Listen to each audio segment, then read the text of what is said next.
Bonjour à toutes et à tous, j'espère que vous allez bien. Monsieur Colonna est décédé.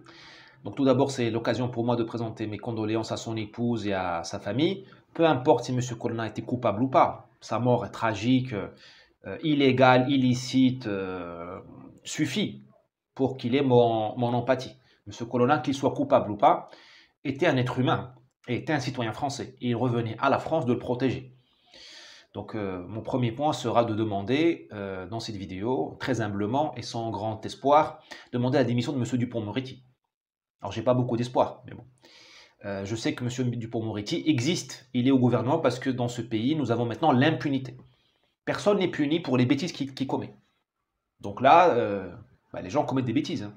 La France, le monde occidental était supérieur à nous, le monde arabe, le monde africain, l'Asie éventuellement, par l'efficacité et le principe de responsabilité. C'est-à-dire que tu fais une bêtise, tu es puni. Alors tu n'es pas découpé en morceaux, mais tu démissionnes, tu es muté, tu es mis à la retraite, tu es limogé, comme on dit. On t'envoyait à Limoges pendant la Première Guerre mondiale. C'était ça ce qui faisait l'excellence, qui participait à l'excellence du monde occidental. C'est pour ça que vous étiez plus avancés que nous. Là, vous êtes devenus comme nous, des pays du tiers-monde. C'est-à-dire que le type, il fait une bêtise, il est promu. Madame Buzyn reçoit une médaille, je ne sais pas qui reçoit une médaille, la Légion d'honneur à n'importe quel parvenu, à n'importe quel loustic, voilà. Donc M. Dupond-Moretti, évidemment, ne démissionnera pas, mais dans un monde normal, dans une vraie France, la France que nous avons appris à aimer à l'école, dans cette France-là, M. Dupond-Moretti, il aurait déposé sa démission il y a déjà plusieurs semaines.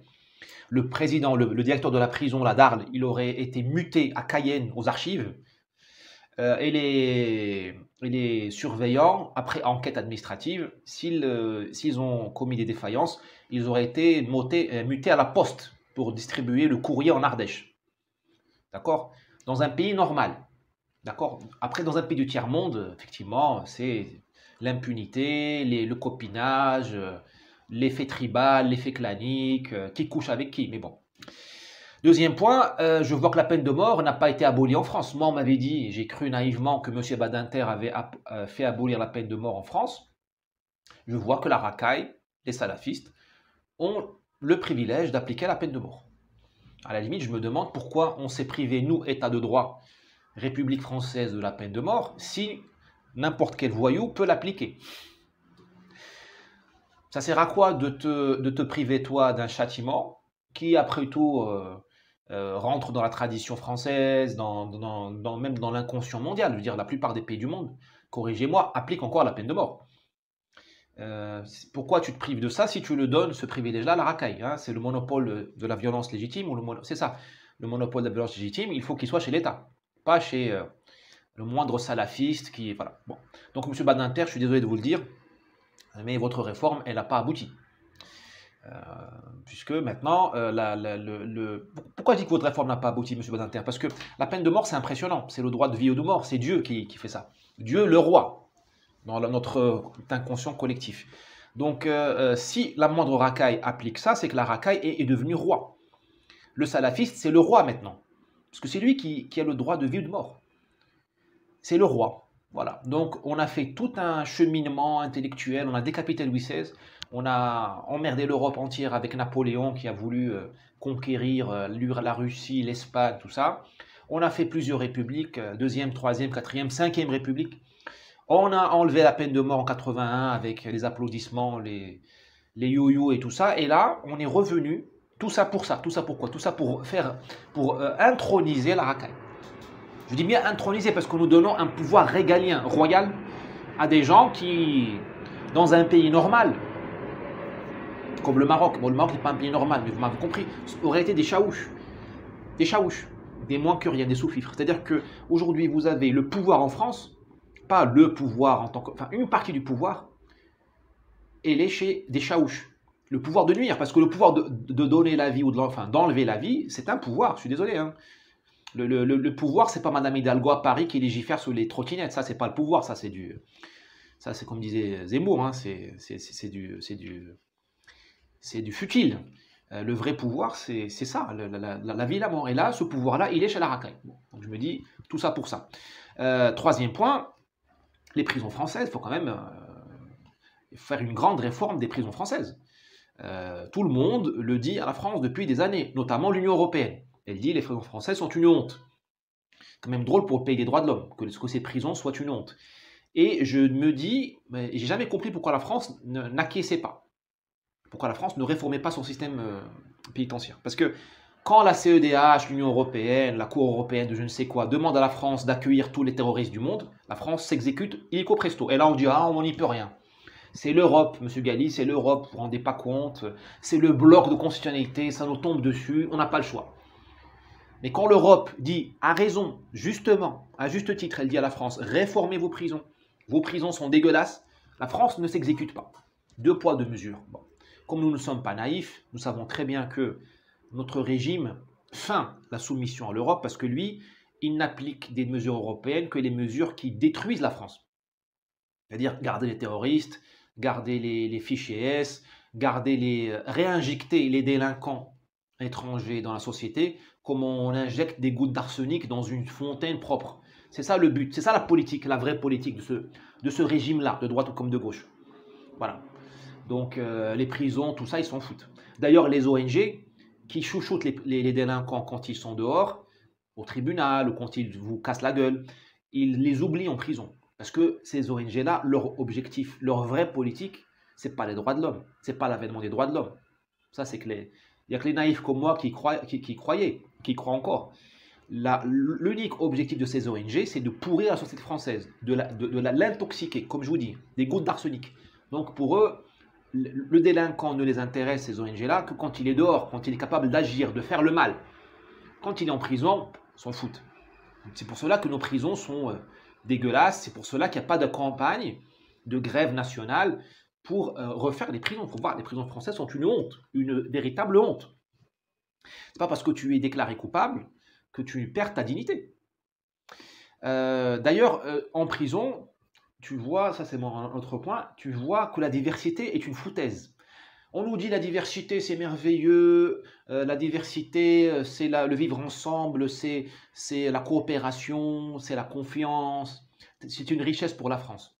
En fait non, les prisons sont organisées par communauté. En prison, la blague de la diversité, le cirque de la diversité s'arrête, parce que les choses sérieuses commencent. Les gens sous stress, ils tombent le masque. Les blancs comme les arabes, les noirs et les tchétchènes. Les chinois, pas que les chinois en prison sont juste entre eux. Ils demandent à être entre eux à 10 par cellule. Tu as les tchétchènes, tu as les roms, tout le monde est en prison. Enfin, ça s'organise par communauté. Parce que la diversité, c'est un problème. Dans la vraie vie, en liberté, dans la rue, ça ne marche pas. Et en prison, on ne peut plus faire semblant. Parce que ça ne marche. Parce que là, en prison, on n'a pas un État régalien qui va menotter le français de souche pour qu'il se fasse casser la gueule par l'étranger, ou qui va distribuer l'argent public aux communautés ou aux individus qui ne travaillent pas. En prison, c'est la vérité. La prison, c'est l'heure de vérité. Et la prison, c'est nous redevenons l'animal que nous sommes. Et l'animal que nous sommes, il n'est pas du tout dans la diversité. En prison aux États-Unis, là, c'est vraiment, là, les États-Unis sont l'avant-garde de notre décadence. Il paraît que tu as dans les salles tu as des pavillons, les blancs d'un côté, les noirs de l'autre, les latinos de l'autre, les russes d'un côté. Voilà. Ils n'arrivent même pas à les mélanger pour voir la télévision. C'est dramatique, c'est honteux. Moi, en tant qu'être humain, j'ai honte. Parce que ce rejet de la diversité, il est en moi. Moi, j'espère ne jamais faire de la prison. Et si j'en fais, j'espère le faire pour une bonne cause, la cause nationale. Pour défendre ma famille, pas pour défendre des broutilles ou pour braquer une banque. Donc, je sais que moi, si j'étais en prison, certainement, moi aussi, je serais pris par cet engrenage-là et je rejoindrais ma communauté. La prison révèle notre nature profonde. C'est que nous sommes des animaux claniques, des meutes. Et nous adhérons à une communauté c'est plus fort que nous, c'est un réflexe.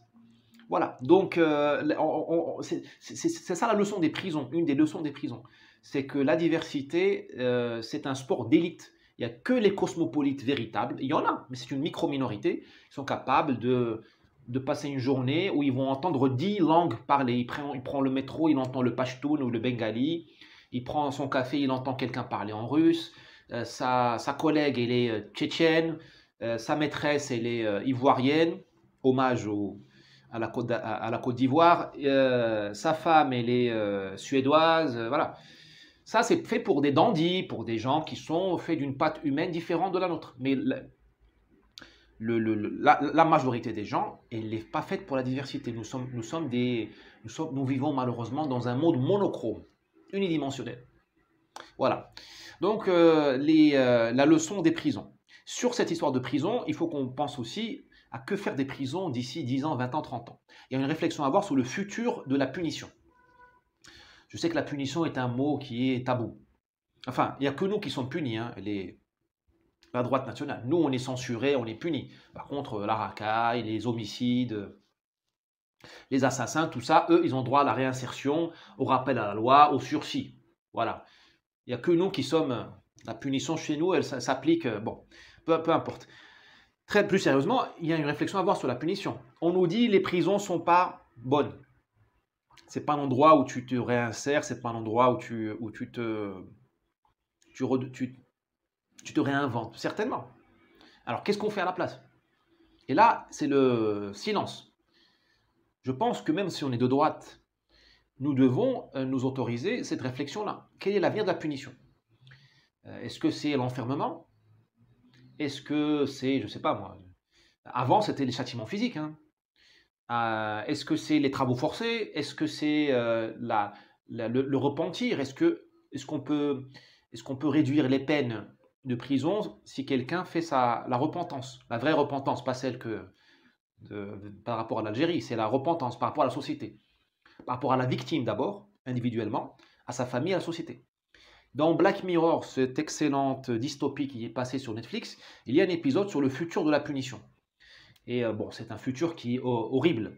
C'est-à-dire que quelqu'un, par exemple, qui a tué son enfant, un infanticide, et il est réincarné tous les jours dans un Disney World de la punition. Et se réveille tous les matins dans une petite maison, une villa américaine, un pavillon, vous voyez comme on voit dans la série télévisée. Elle sort chez elle et là elle se fait chasser, littéralement chasser au fusil par des visiteurs qui visitent Disney World. Enfin, c'est pas Disney World, on n'a pas compris. Qui payent un ticket tous les jours pour aller chasser cette nana. Et donc elle passe une journée horrible à se faire chasser par des honnêtes gens qui s'éclatent parce qu'ils la chassent vraiment, ils lui fassent une... Et elle passe une journée à se cacher, puis elle est assassinée. Et tous les jours, c'est le supplice qui se répète. C'est horrible, c'est pas ça que je veux. Mais c'est cette réflexion-là, on ne peut pas l'évacuer. Si nous voulons réellement, si nous sommes réellement des humanistes, nous devons faire un cocktail, un équilibre, trouver l'équilibre entre la punition, qui à mon avis est incontrôlable. Une société qui ne punit pas n'est pas une société. C'est juste une blague. Il faut qu'on punisse. Mais il faut aussi qu'on équilibre ça avec l'effet de la punition sur la réinsertion, sur le repentir. Et sur notre propre image de nous-mêmes. C'est-à-dire qu'on ne va pas refaire la torture, on ne va pas découper les gens en morceaux.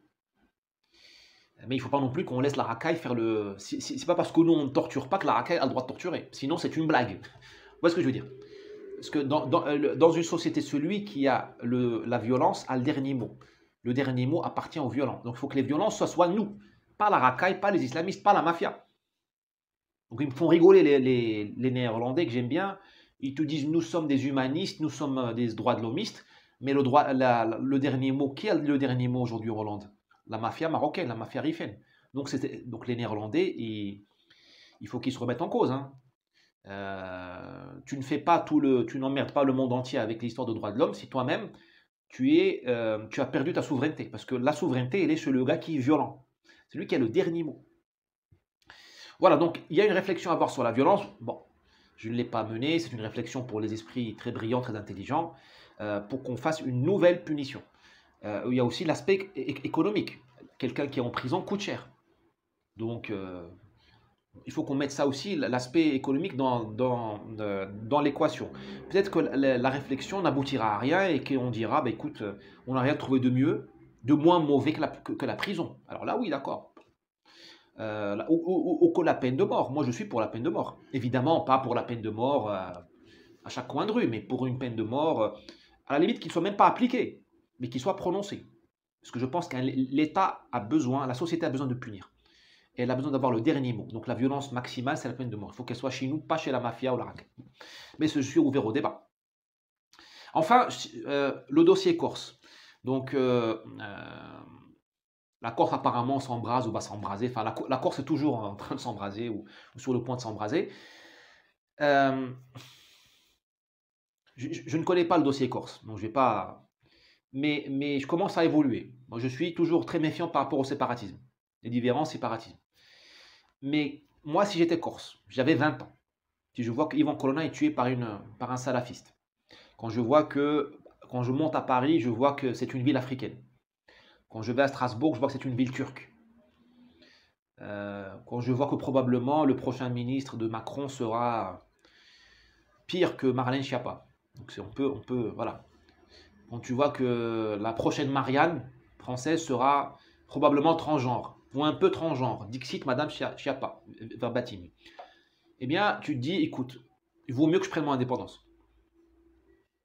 À ce moment-là, puisque la France est le Titanic, bah, moi je peux empêcher personne, humainement, humblement, je peux empêcher personne je peux obliger personne à acheter un ticket dans le Titanic. La Corse a un ticket en France, c'est le département, je sais pas quoi. Il y a 2 départements, je crois, le A, le B, je sais plus quoi. Donc, on ne peut pas obliger quelqu'un à se noyer, à monter à bord du Titanic, sachant que le Titanic va prendre l'iceberg. Sachant que le bateau prend l'eau, tu ne vas pas obliger quelqu'un à mourir. C'est le sauve qui peut. Donc, dans ce sens-là, le nationalisme corse peut être, à mon avis, acceptable, voire aimable, dans le sens d'être aimé, désirable.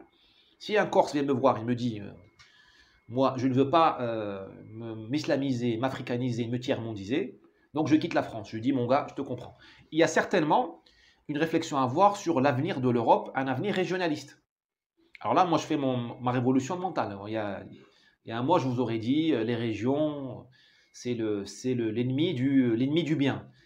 Mais je vois que, puisque les États-nations ont baissé le froc, tous les États-nations, français, allemands, tout le monde s'islamise, voilà, s'ottomanise, on devient des Turcs, enfin bon, s'africanise. Quand tu vois que l'Union européenne veut te faire la peau, Madame van der Leyen, bah, quand tu vois que la souveraineté française, elle est chez Bill Gates, Soros, l'OMS, bah, tu te dis pas pourquoi moi, pourquoi ne pas avoir un avenir bourguignon, en Bourgogne, corse, catalan, basque, breton, alsacien, lombard, vénitien, pourquoi pas? Pourquoi pas? Parce que pour 2 raisons. D'abord, ça a déjà eu lieu dans l'histoire, et ça s'est plutôt bien passé, hein. Bah, la Vénétie, c'était pas le tiers-monde, hein. L'Alsace, enfin la Bourgogne c'était une puissance, pas mondiale, mais une puissance européenne. La Bourgogne, elle contrôlait la Belgique, hein. Donc c'était pas des plaisantins, donc pourquoi pas? Pardon. Et deuxièmement, peut-être que dans les régions, nous allons refaire l'Europe. Nous allons refaire Europe. Nous allons remettre l'Europe sur le métier à tisser. L'image du métier à tisser. Nous allons recréer du tissu européen. Pas le tissu européen à 2 balles avec les normes européennes, non, la vraie Europe, l'identité européenne, qui peut être corse, qui peut être espagnole, qui peut être aragonaise, qui peut être basque, qui peut être andalouse, qui peut être bretonne, hein, qui peut être, je ne sais pas quoi, moi, viking, j'en sais rien, ou helvétique, ou bon. Il est peut-être intéressant de remettre, enfin pertinent de remettre l'Europe sur le métier à tisser, de recréer du tissu européen. Puisque l'Europe, elle est gangrénée, maintenant la lèpre, elle est partout. Le kebab et la racaille, elle est partout. À Cologne, il y a eu une descente même de la racaille Neuchâtel en Suisse cet été, apparemment. La lèpre, elle est à la gare du Nord, à la gare de l'Est, voilà, à Londres. Enfin, on ne fait plus Europe. Le tissu européen est gangréné en plusieurs points. Donc peut-être qu'il faut faire un retour sur soi, un noble repli sur soi, parce que tu as les idiots de Saint-Germain-des-Prés qui disent oui, le repli sur soi, c'est pas bon. Non, ça s'appelle l'introspection. C'est la base de Freud, hein, la psychanalyse, hein. L'autocritique, l'introspection et comment dirais-je, l'intimité. Voilà. Bah, il faut être, tu sais, comme les femmes jadis, avant la pornographie, elles se changeaient devant un paravent, décoré par des fleurs, tout ça. Bien, il faut que nous retrouvions notre intimité, un paravent. régionaliste éventuellement. Et là, dans la région, tu refais, dans un creuset, tu refais l'Europe, tu remets ta civilisation, ta culture sur le métier. Et là, c'est pas une histoire de race, tu peux être corse et arabe, enfin, je sais pas moi, corse et noir et corse, ou avoir les yeux blonds ou être d'origine celte. Mais c'est refaire le... C'est c'est, euh, c'est redevenir dans le sérieux. C'est dire, voilà, c'est replonger les racines dans un terreau pur, propre. Je n'ai pas peur de prononcer le mot pur. Parce que le kebab n'est pas pur. Le kebab n'est pas européen. Tu vois ce que je veux dire? L'ultra-violence, c'est pas l'Europe. Tu vois, les rodéos, c'est pas européen. Tu vois, les idiots qui roulent avec des motos qui font comme ça à Lyon, c'est pas européen. Donc ça, il faut l'enlever. Donc ça, c'est pas la pureté. Donc je comprendrais, moi, un mouvement nationaliste, qui soit corse ou breton ou catalan, qui me dise ça. Moi, il m'aurait convaincu. Je dirais pourquoi pas. Parce que tu n'as plus de... Nous arrivons bien... Enfin, si Zemmour n'est pas élu et si d'autres Zemmour ne sont pas élus en Europe, on n'aura plus le choix, hein. Il faudra revenir peut-être à un mouvement régionaliste, à un réveil, à une renaissance européenne au niveau des régions, au niveau des vieilles régions historiques. Pas les Hauts-de-France. Enfin, ce nom est ridicule d'abord et puis ça n'existe pas, les Hauts-de-France. C'est ça, c'est que la lubie de François Hollande. Non, mais les vieilles régions historiques. Parce qu'on se replie toujours sur quelque chose. Jadis, pour faire la renaissance du 14e, 15e siècle, on s'est replié sur les régions historiques européennes. La Grèce, Rome, les deux mamelles, Athènes et Rome, enfin Athènes, Sparte et tout ça, et Rome. Là, on ne va pas revenir aux racines helléniques, ou à Cicéron, je ne sais quoi, on reviendra peut-être à nos racines régionales. Et moi, je vois cette fibre régionale, c'est peut-être la solution. Moi, je le vois il y a des régions magnifiques. En Colombie, là, on n'est pas dans l'Europe islamisable ou islamisée. En Colombie, chaque région a son identité. Et c'est ce qui fait le bonheur de ce pays-là. Et chaque région est authentiquement colombienne. Sauf que Antioche, c'est pas la région de Cali, c'est pas la région de l'Atlantique, c'est pas la région de l'Amazonie. Et pourtant, c'est authentiquement colombien. Pareil au Mexique.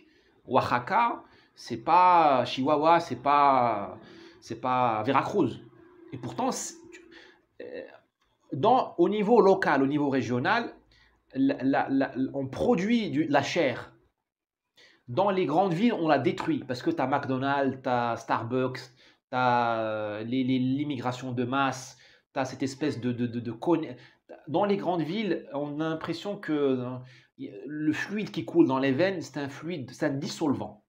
Il dissout l'amour. Tu as que des aigris, des gens qui n'aiment qu'eux-mêmes et l'argent, et ils détestent leur identité. Ils détestent leur pays. Tu vois, Macron, il n'aime pas la France. Ce mec n'aime pas son pays.